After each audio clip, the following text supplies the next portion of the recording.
علیہ السلام سے حرم کی جانب جا رہے ہیں. کوہ صفا کے قریب عبداللہ ابن جدعان کا گھر ہے. قریب سے گزرے تو آگے سے ابو جہل آ رہا ہے.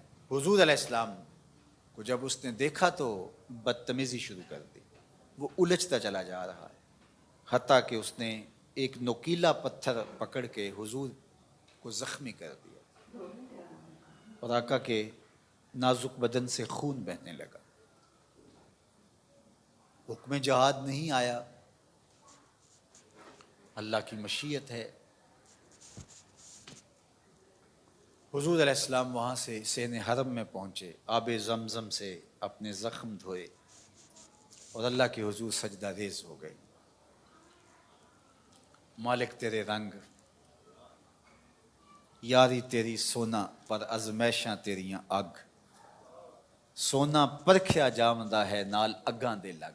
حضور کے چچا حمزہ بن عبد المطلب ابھی اسلام نہیں لائے تھے، شکار کرنے گئے ہوئے تھے. یہ جب شکار کر کے آتے تو بڑے اطراء کے چل رہے ہوتے.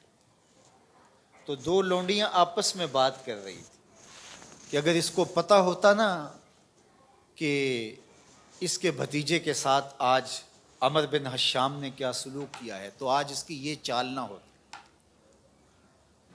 تو حمزہ بن عبد المطلب کے کان میں یہ بات پڑ گئی.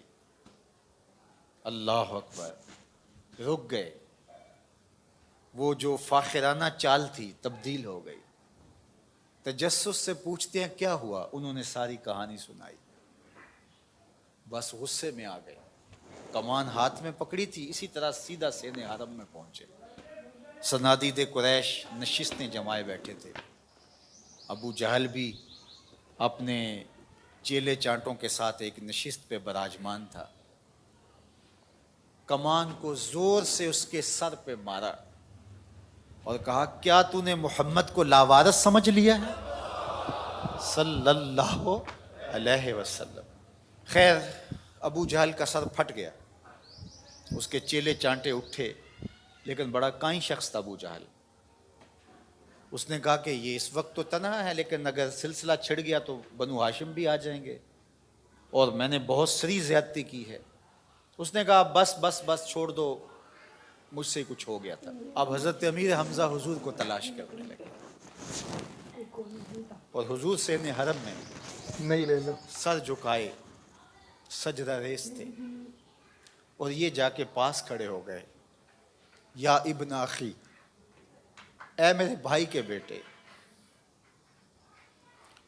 حضور نے سر نہیں اٹھایا. پھر انہوں نے کہا یا ابن اخی، اے میرے بھائی کے بیٹے. حضور پھر سجدے میں سر رکھ کے رو رہے ہیں.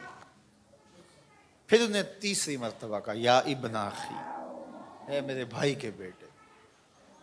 حضور سجدہ ریز ہے.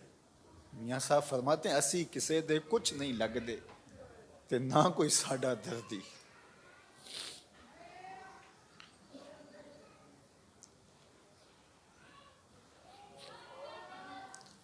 خیر حضور نے سر انور اٹھایا تو کہا بھتیجے تو خوش ہو جا، میں تیرا بدلہ لے آیا ہوں. حضور نے بڑی بے نیازی سے کہا کہ چچا مجھے کوئی خوشی نہیں ہوئی. کہا میں اتنے بڑے سورما کا سر پھاڑ آیا ہوں. کہا مجھے کوئی خوشی نہیں ہوئی. بخت یاوری کر رہا تھا. دوسرا جملہ کہا تم کیسے خوش ہوگے؟ کہا جس رب کو میں مانتا ہوں اس کو تم بھی مانو. یہ میری خوشی کا سامان ہے، اگر مجھے یہ دے سکتے ہو تو. کہا پھر دیر نہ کیجئے، ابھی اپنی غلامی میں شامل کر لیجیے. یہ ہوتی ہے اپنے مشن کے ساتھ وابستگی. ہم اپنے چھوٹے چھوٹے سطحی مفادات کی وجہ سے کتنے بڑے دینی نقصان کر دیتے ہیں اور ہم جان رہے ہوتے ہیں کہ میری اس ذات سے یہ نقصان ہو رہا ہے، لیکن ہمارا نفس اتنا بڑا ہوتا ہے. لیکن یہاں مشن کے ساتھ وابستگی دیکھیے. وہ کہتے ہیں کہ بھتیجے بتاؤ تم کیسے راضی ہوتے ہو؟ تو جو حضور بولتے ابو جہل کے ٹکڑے ٹکڑے ہو چکے ہوتے چند لمحوں کے بعد.